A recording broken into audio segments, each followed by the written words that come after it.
兄弟姊妹，大家平安。今仔日是2020年8月26号。今仔日的经文是诗篇第8篇，出埃及记第2章15节到22节，马太福音26章第6节到13节。今仔日要甲大家分享的主题是准备。马太福音26章记载一个妇人人来到伫耶稣基督的面头前，用迄个相当贵的香膏来膏耶稣。根据记载，耶稣的门徒中间有一个人安尼讲，为什么浪费呢？这个香膏通卖袂少钱来赈济送向人。圣经甲咱形容讲，迄个人真无欢喜。伫平行的记载，约翰福音的记载内底呢，讲到这个妇人人是耶稣基督的好朋友列撒罗的姐姐玛利亚。约翰福音佫进一步说明，迄一位真无欢喜的门徒就是犹大。约翰安尼形容伊啦吼，伊讲即个话呢，并毋是咧挂念送向人，乃是因为伊是一个贼，佮带着钱袋摕其中所有的。真侪时阵，咱咧看代志，咱看到足侪人拢无看到迄个重要的代志顶悬来提意见，总是伫迄个无要无紧的代志顶悬，创甲安尼亲像足重要安尼吼。犹大伊真看重，甲即个钱银收条条，所以讲迄足值钱的啦吼。但却毋是主张用伫福音顶悬，坚持的是甲救恩无关的代志。耶稣基督安尼讲，厝在伊去，伊是为着我安葬的日子做准备。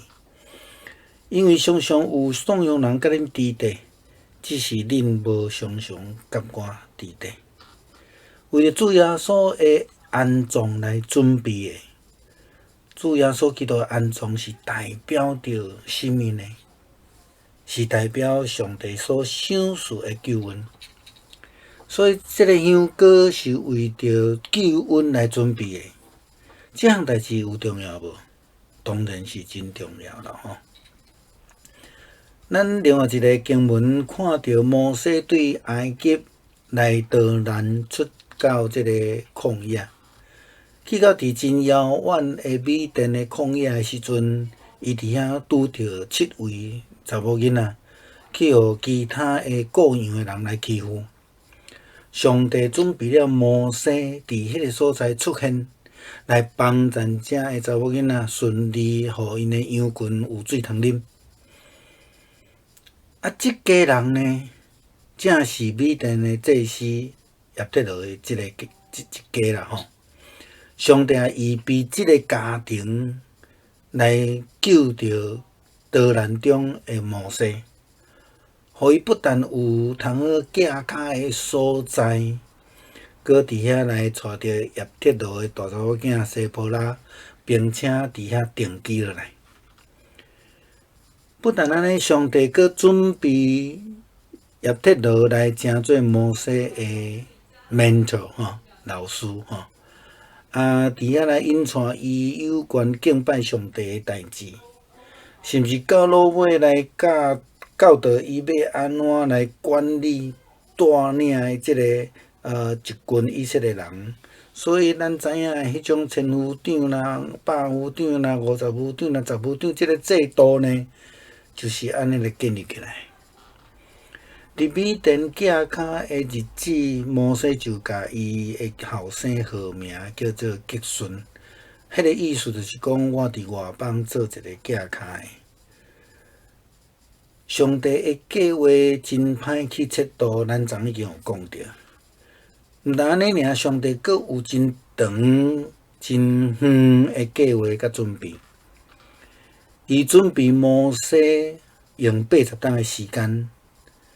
互伊伫米甸架脚的日子就有40天，这个第二阶段的准备是甲上帝建立迄个真好、真细正的关系，是正式领受呼召的准备。这种真老长的准备期，就是为着要来拯救以色列人出埃及，是甲这个救恩有关系吼，是非常重要的事。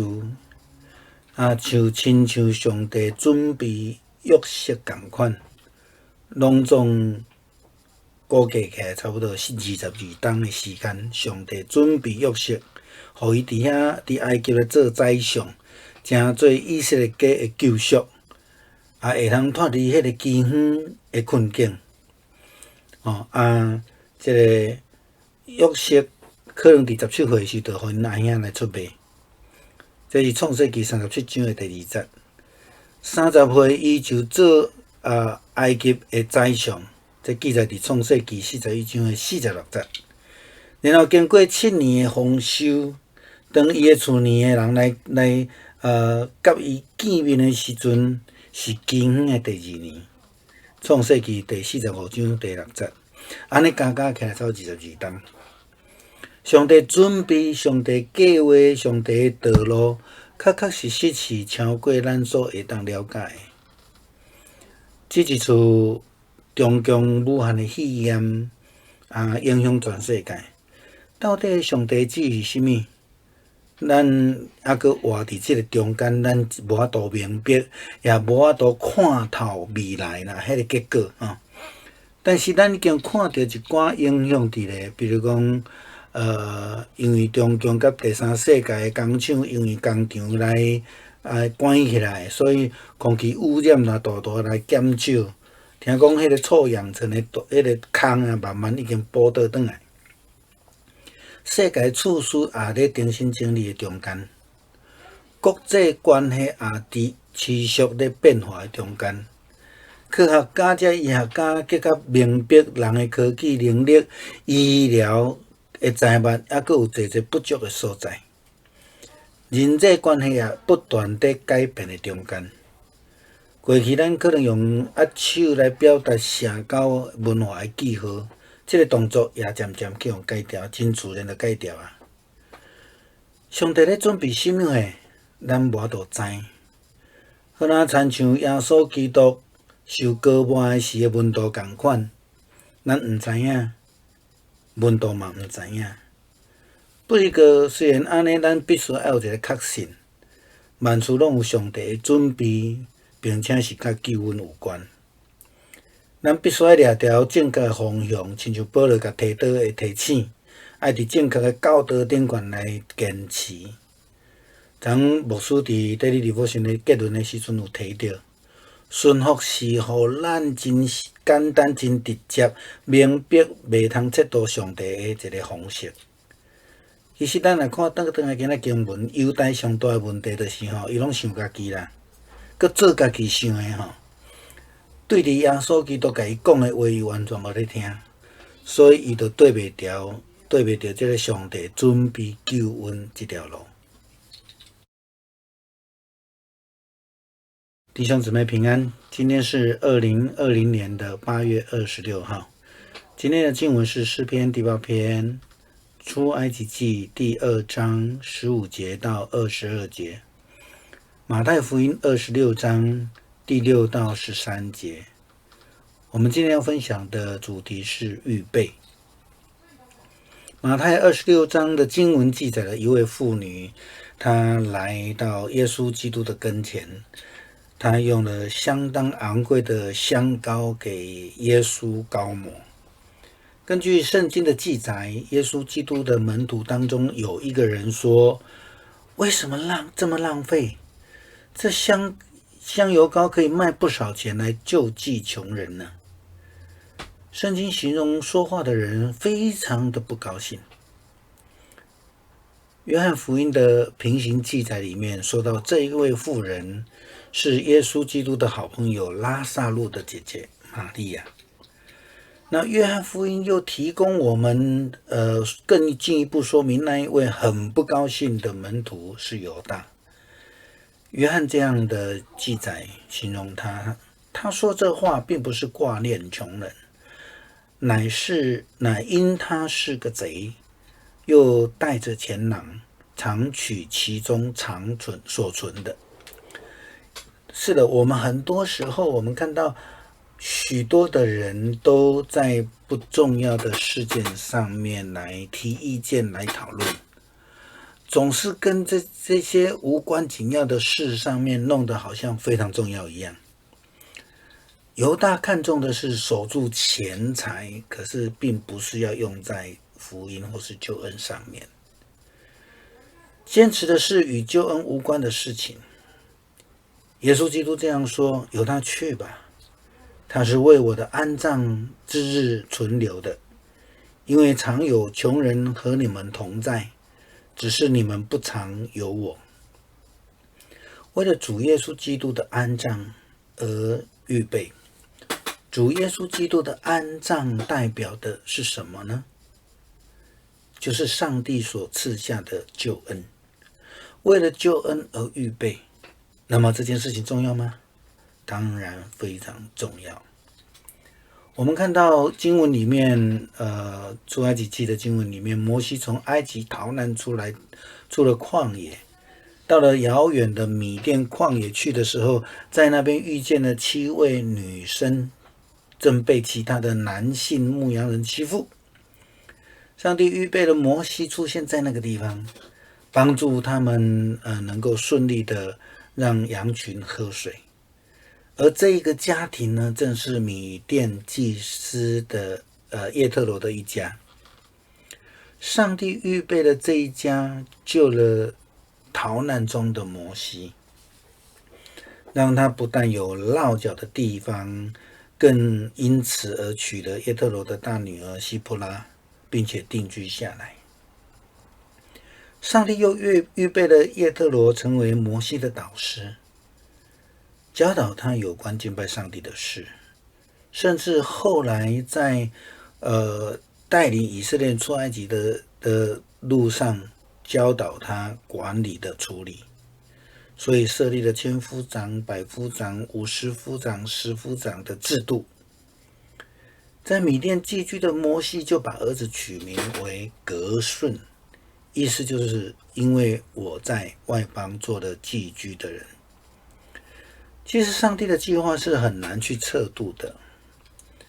这个摩西在米甸是第2阶段的预备，是他与上帝建立关系的预备，是他正式领受上帝呼召的预备。这样漫长的预备，就是为了什么？为了要拯救以色列人出埃及。上帝用了80年来预备摩西，在米甸旷野就用了40年。这个是非常重要的一件事情。正如同上帝预备的约瑟一样，总共花了大概是22年的时间。上帝预备他在埃及当宰相，成为了以色列家的救赎，能够脱离饥荒的困境。约瑟可能在17岁的时候被哥哥出卖，这是记载在创世纪37章第2节。约瑟在30岁的时候当了埃及的宰相，这记载在创世纪的41章46节。经过7年的丰收，他的家人来见他的时候呢，是饥荒的第2年，这是记载在创世纪的45章第6节。那上帝用这么长的时间来预备上帝的计划，上帝的道路确实超过我们所能够了解的，包括约瑟自己或是他的哥哥们。在这一次中共的武汉肺炎当中，到底上帝的旨意是什么？我们现在的人们仍然活在当下，所以我们可能无法明白，也没有办法透彻这个事件的结果到底是什么。但是已经经过这一段时间，我们也看到一些影响出现了。据说因为中共跟第三世界的工厂因为quarantine 的关系关闭了，结果呢空气污染大大的降低，臭氧层的大洞据说已经慢慢的修补了。世界的秩序也在重整当中，国际关系也持续变化中。科学家们更明白的，人的科技能力、医疗等的知识仍然有许多的不足的地方。我们的人际关系也不断在变化，过去以握手为社交的文化记号，这样的动作自然的被改掉了。上帝在预备什么？我们就像当时候耶稣基督在受膏抹的时候的门徒一样，我们根本搞不清楚。但是我们必须有个确信，万事上帝都有预备，并且是与他的救恩有关系。所以我们必须抓住那个正确的方向，正如保罗给提多的信当中，他也提到要在正确的教导上面来坚持。在昨天的 devotion 里面，牧师在结论的时候提到了，顺服似乎是让我们明白不可测度上帝当中的一个最简单的方式。那么回过头来看看犹大，犹大最大的问题就是他总是想自己，他总是做自己想的，对于主耶稣基督的话却完全不听，所以他就跟不上上帝预备的救恩这一条道路了。